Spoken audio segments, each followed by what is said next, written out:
Hey guys, it's Ryan Alford with the latest episode of the Radcast, the third part in a series on eSports, up and coming, the innovations that are happening, all the growth. We're really excited for all the interest that we've been getting around this series, and really excited to be joined today by Shaon Berry. What's up, man? How Hey, are you? what's good, man? How are you? Doing well. Appreciate you coming on. Shaon is the CEO and owner of Metro Sports in Philadelphia. Has a good long lineage in sports and events, sponsorships, and sports in general. I know Shaon, but really appreciate you coming on to talk a little esports and what you've been up to. Always glad to do it, man. Like, Good. it's a pandemic. What else is there to do, right? Exactly. We've caught people at a good time, with our podcast series. It's gotten, we'll say, not easier, but a little more attainable to get some normally super busy folks on the line. So we appreciate your time, Shaon. And Sure. Shaon, I'd love to just start like we talked, pre episode. Just give people kind of that background, on you, your sports background. I know at Pitt, and just kind of where leading up to where Metro Sports is today. Yeah, for sure. Yeah, like I shared with you earlier, man. I don't come from the esports world at all. I am very much an alien. I grew up in the Philadelphia, South Jersey area. Played football in college. Played at the University of Pittsburgh, and worked in corporate America about 25 years before I launched a sports media company called Junior Rank Sports, and I launched that in large part with the idea in mind that I could create some events to help kids get, recruited, and maybe deliver some good messages around maybe character and discipline and academic excellence, things like that. And that company grew a lot bigger and a lot faster than I was really even prepared for. We grew over 400% over the next 3 years. I ended up in a title sponsorship partnership with the United States Marine Corps, and I created their Semper Fidelis All-American Bowl, which ran on ESPN for about 6 years. And so I spent, most of my time deeply engaged in football. In fact, the first running back that played in my All-American game was Todd Gurley. Oh, wow. And Jared Goff was one of our quarterbacks. So, it really been heavily entrenched on the traditional sports side, and saw that very much as a way to help communities and help young athletes, interested in matriculating. And I got a call about 2.5 years ago from the president of AAU Sports, who said, "Hey, Shaon, are you still doing esports?" And I said, "I don't know what the hell you're talking about." I said, "I don't even know what esports is." And she said, "Well, we understand, at your events, you do esports tournaments." And what they were referring to is, sometimes at our camps and combines, we'd buy Xboxes and PlayStations, and we'd send it to the hotels with the coaches and keep the kids busy. I didn't consider that esports event management, right? And so lo and behold, I get a completely undeserved reputation. But, it caused me to look at esports more seriously and do some due diligence. And I was just absolutely blown away by the business model and the growth opportunities, and more importantly, the ways that, you could really impact a larger group of young people effectively. And so that's how I got into it. That's great. And so it's funny that having looking back in my career, some of the sponsorship activations I worked on, like Verizon Business and the NFL, we set up within those, like at the NFL stadiums, we'd have a Sony or something playing, so in thinking back, the roots of esports, a lot of people were doing esports and didn't realize it. I think That's right. I know, but so let's talk a little bit about, so Metro Sports, like your business now today, so Yeah. what's happening within that environment? I know, let's pretend at least for a moment the pandemic wasn't happening, but the core business model there and what you're doing. Yeah. So, I built, Metro Esports for, a couple of different reasons, but, primarily I wanted to create some really unique content opportunities for brands, some that were outside the box a little bit in terms of attracting, casual gamers or gamers that were a little bit unfamiliar with esports as an industry. And then the other thing, for me was social outcomes. Could I impact the community with, certification or STEM programs that, related back to the esports industry, or create, internship opportunities with some of our brand partners and things like that. And so, for me, it was really about, how could I make or become a conduit to good things for brands or good things for people. Yep, I love it. So you've got a 7,000-foot facility for tournaments, I presume, and then like you mentioned, some of the STEM stuff. How does that stuff kind of naturally happen? And how long have you had the facility?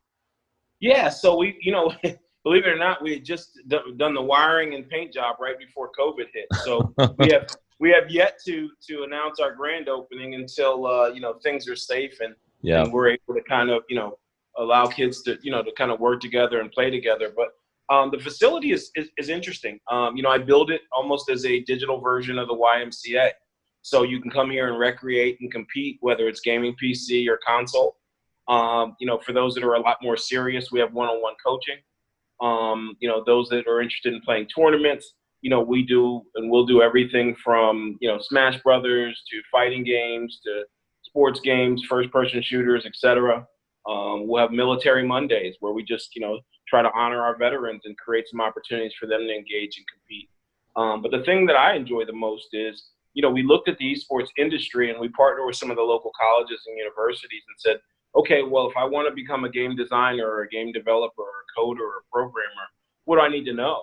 And maybe I can't afford to go to college. What does that look like? And so a lot of the programs that we'll announce over the next 3 to 6 months are designed around, how to become a member of the esports industry if you're not a gamer or if you're not a streamer, but you still love and have a passion for either technology or just the space. And we've got some new partnerships with Capcom and Warner Brothers and Ubisoft. And, that allows us to be kind of a conduit between kind of community and corporate.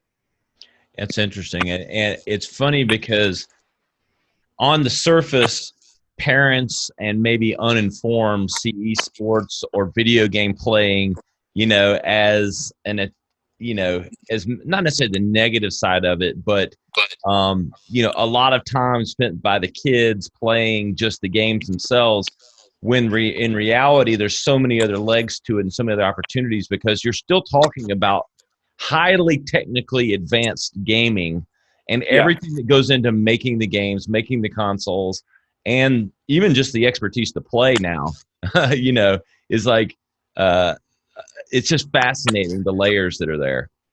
Yeah. No, I mean, it's so many opportunities. I look at it like this. If I, had an event and 1,000 football players were on the field, the reality was of those 1,000, maybe I could find 5, maybe 10 guys that could play in college, right? Yeah. And of those 5 or 10, who had the grades to play in college. And so maybe it gets down to 3 or 4. Yep. I think it's so different in esports. If I had 1,000 people at an esports tournament, I can find 300 coders and 200 programmers and 50 streamers and 60 game designers. And so the ability to, provide an opportunity or a platform, to engage or educate or enhance or all those things is just multiplied. And that's kind of why I love the space the way I do. So, I saw your most recent, I presume one of your more recent partnerships, like with NFL Flag, and what they did bringing their players together. They're in the NFL Flag Football League. It's for youth. And I know you can tell me more about it than I can, but, talk to me about like what your involvement is in that type of tournament, and what are you enabling? What is Metro Esports enablement in that kind of online tournament? What's your role in that? Yeah, so I, creator, producer, I for the NFL, just like other organizations, said, hey, listen, let's recreate to the best of our ability the digital sports experience, right? So the competition of being on the field and being competitive and enjoying that, whether it's, NBA 2K or Madden 20 or whatever it is, let's recreate that and give young people, particularly during this pandemic, an opportunity, to just compete and receive some of the benefits from, what I think is an awesome kind of industry. I think, when you look at this pandemic, organizations like the NFL or anybody else have a real interest in understanding that young people need to socialize, right? They need to recreate. And, many need to compete, and I think it offers all of those aspects. And so, yeah, we did the first ever NFL online tournament, but we have cities that are clients that engage us in league play. In fact, the mayor of Atlantic City said, "Hey, listen, I want all the kids in our school district to be able to play in a league, for the next couple of months, because I don't know what they can do." What's the facilitation of that like? I mean, I kind of want to get into like the nuts and bolts of that a little bit. Like, so when they come to you to do that, what you've got players, you've got youth within the city that are going to play, and they're trying to enable that tournament. Are you, I know enough about the games themselves to be dangerous, I guess, having played them. I have kids, 4 boys under the age of 10. So, other than playing Rocket League or Madden, I'm not too informed on every game specific. But like, what do you enable specifically, other than maybe like promotion of the event or something like that? Like, help walk me through what exactly your I role mean, is. it's just that, right? So there is a registration process. Yep. There is a communication process. There's advertising and promotion. There's player matching. There's kind of rules and oversight. There's bracketing and playoff management and kind of all those things. It is certainly more complicated than a traditional sports kind of engagement, but the being able to do all of those things and all of those things well is what creates an awesome experience. Do you create like literally within Madden? Can you set up these kind of tournaments? Like, again, not knowing the No, platform. I have a partnership with Madden that allows me the licensure, to be able to play and leverage that as an opportunity to compete. But as far as the development side, I have what shows up on the screen is purely the developer's expertise, not near mine. Yeah, no, but I just didn't know if like, if two youth are playing in New Jersey, what facilitates the knowing who won in the bracket and all of those things. Yeah. Yeah. So we have a team that oversees the play and scoring and bracketology and rules and competition and the whole thing. Okay. So it keeps up and tracks all of that. Is what's been the response to some of the more virtual offerings, kind of with COVID and everything going on? Has there been an uptick like in everything else? It's been huge, man. I haven't been able to get much sleep, man, because there's so many things that are happening right now where groups are looking for opportunities to, educate or engage or entertain or, one of those things. And so it's an exciting time from the perspective of, what we already knew, which was if you don't have some level of technology involved in what you're doing, you're going to stagnate. And so we're finding growth. Yeah. What does partnership for you look like, with some of like the games and some of the larger names that I see that, you guys are partnering with? Is it kind of you approaching them with ideas or vice versa? Well, like I said, I have a long history of really successful activations on the sports and the television side Right. that's high profile. And so there are a lot of relationships that literally just made the transition with me from sports to esports. Others have been more challenging from the fact that, we're non-endemic and we're building, a brand and a name. And so, those can be anywhere from, kind of big toe in the water, let's see how this goes, to others that are saying, hey, listen, we believe in your mission, in your vision, and we want to get behind it. One of my strongest relationships is, from a company perspective, is Logitech. Mm-hmm. Um, their team is so committed to all of the things that I believe in, and that's really, diversity and inclusion in the space, educating and empowering communities, exciting and entertaining, like competition and, those kinds of things that are very, very natural for me in terms of, what I want to do and what I want this brand to be is already an extension of, what Logitech does on a daily basis. And so, that's one of the partnerships I'm most proud of because there's such an alignment of goals and agenda. Yeah. Since you brought up a key word there, and I definitely want, I know it's been important. I've read some of the recent articles, and that being diversity. I mean, what's the general state of the state, if you say, of diversity in esports? I mean, im, uh, improving, but a lot of room to go. Or I think that's an understatement. yeah, Esports as a whole is non-diverse. yeah, I mean, just to keep it, real with you, yeah, it is, when you look at, 500 million streamers on Twitch and less than 3% are African American or Hispanic. When you turn on the sport and you see, professional teams, or you watch, events on ESPN or TNT, whether it's League of Legends or Overwatch, it's just not reflective of our community as a whole, right? And yep, so, what I'd like to see is esports really more for everybody.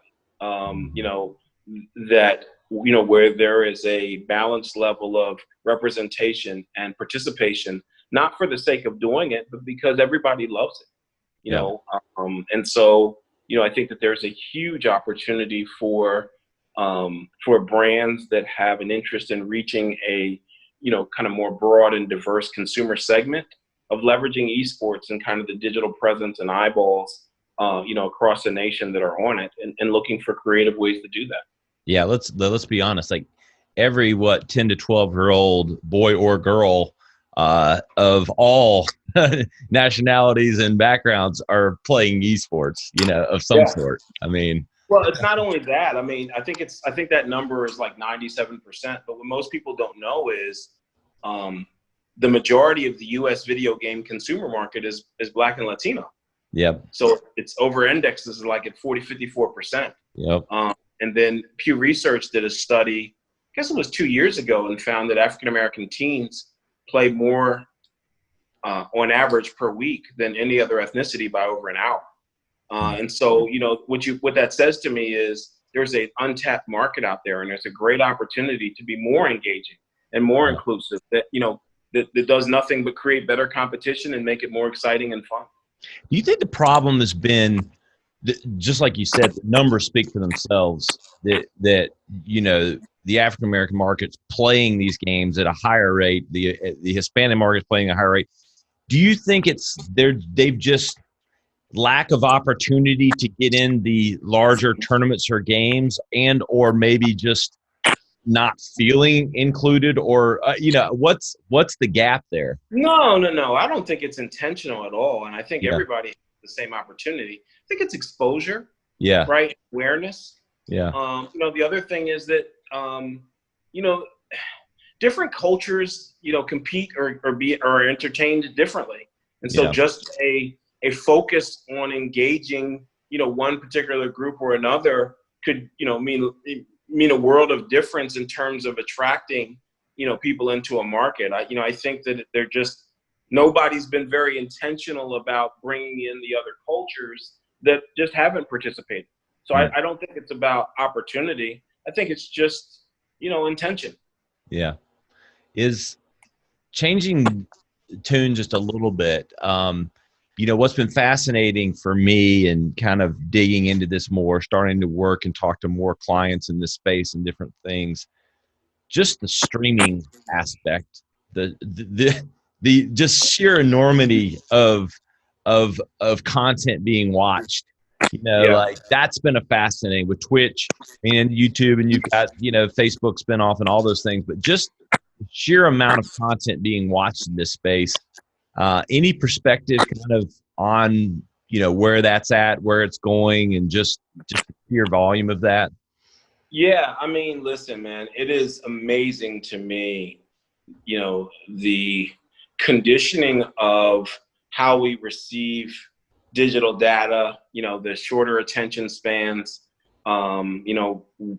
kids now all the way up through, kind of Gen Z and millennial, they want clips of entertainment, Mm-hmm. excitement in a bundle and a package. And, esports provides that, in a way that's so accessible from a mobile phone and so when I think about streaming and content and, personalities, that are making millions of dollars, because they happen to catch an eye. I mean, damn, you look at TikTok and you're like, damn, why didn't I think of that? Right. And so, esports is no different. But I think therein lies also the opportunity. The thing that's so exciting about this space is the reach, right? And so a streaming audience, whether it's YouTube or Twitch or Caffeine or anybody else, it's, being able to reach millions in an instant. You just have to have some good content and be creative about it. And so, that's another thing that I think makes this industry so great, is that if you can be creative, you really have a chance to be successful. Yeah, I read one of the top players, or not even a top player. I forget the name. It was like a mediocre player or something, was making $15,000 an hour for exclusive streaming rights on Twitch. Yeah. Like, crazy, right? It's crazy. But I mean, I guess it's the same thing as a TV station. You get ratings and you have the eyeballs, and it drives. Listen, the word talent is subjective, man. When I was doing some research just to learn about esports, I remember talking to one pro gamer, and I said, "Oh, I guess Ninja's the best, right?" He goes, "The best." He said, "You can throw a baseball and hit 15 people that can beat Ninja."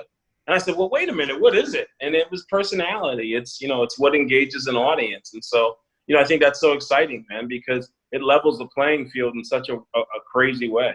Yeah, almost like professional wrestling of sorts, right? Right. Yeah, exactly. The best athlete and isn't always the best highest paid wrestler necessarily, Listen, I'm super convinced that the guys that I love the most in WWE weren't the best athletes. It was all about personality for sure. Yeah. I don't know if Ric Flair was ever the best athlete on, he might have been in his early years, maybe, but even when he started making his big bankroll, I don't think he was the best athlete, but he knew how to talk and he knew how to play it up. Ric Flair was never dunking a basketball. That's for damn sure. No, not at all. Where do you see, as far as, Metro esports, and obviously you're just getting things off the ground as far as the facility and stuff once things reopen, and God willing, that will be sooner than later. But what's kind of like the 3 to 5 year plan for you? Like where's it all going? Yeah, man, I am so excited because, it's what I love about this industry.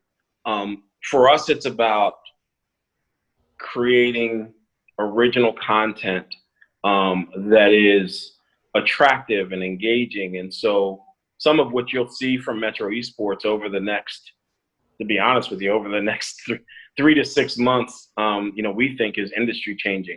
Mm-hmm. And there's some pretty powerful brands that think so too. So, I would say be on the lookout for content that you've never seen before. Yeah, that's cool. Is the NFL portion, with what you did with, NFL Pass and all that, like, is that going to be kind of an ongoing partnership potentially with them? Yeah, I think so. I think the great thing for the NFL is they're the NFL, right? So they can do whatever the hell they want whenever they want to. So, yeah. I think right now it's really about for them understanding, well, how much football are people playing right now, whether it's at the youth level or the high school level or the college level. And then, when they're not playing, how do we want to engage them, esports or anybody else. But, my hope is, for us from a partnership perspective, we're looking at NASCAR and MLB and others that have an understanding that, there's an opportunity when organized well to satisfy, both the on-field and the on-screen appetites of young people. I'm asking this of all of the people that are coming on our series. Having, 4 boys under the age of 10 that all play, is this a true career path? Yeah. Like, Listen, man, I have to tell you, I was speaking. I did a Zoom call with a group in Florida over the weekend. So they had about 100 young people on the call, and we were talking about just esports as an industry. And one of the parents said to me, "Hey, listen, is this thing real? Should I be letting my kid play 5 and 6 hours a day?" And my answer to her has become kind of a standard answer for me, and that's really more with a story. I did an event with Microsoft last year at one of their Pennsylvania locations, and they had a young kid that was coming into their store to play because he didn't have the resources at home, but he was coming in every day, Mm. like as soon as school was open, and he was closing out the shop every night, and he was doing this for months on end, to the dismay of his parents until he won, I don't know, like $6 million in Oh that my Fortnite God. tournament up in New York. And so, is it a real career? I would say the percentages are higher if you have some type of technical aptitude. As a parent, I would say to my kid, listen, if you want a game, do it all day, but you've got to spend an equal amount of time learning how to code or program or design. And so, if you have a passion for the space, let's up the percentages of your success by being more well-rounded. Yeah. I love that. I'm gonna use that exact phrase there. Well, Good Shaon, man. man, I really appreciate your time and coming on today, and looking forward to following everything that Metro Esports is doing. Your involvement with diversity, your involvement with a lot of these brands. So, really appreciate the insights and your time today. Hey, thank you guys for the time and for having me on. Great, man. Hey, guys, this is Ryan Alford. Follow along at the.rad.cast on Instagram, and we'll see you next time.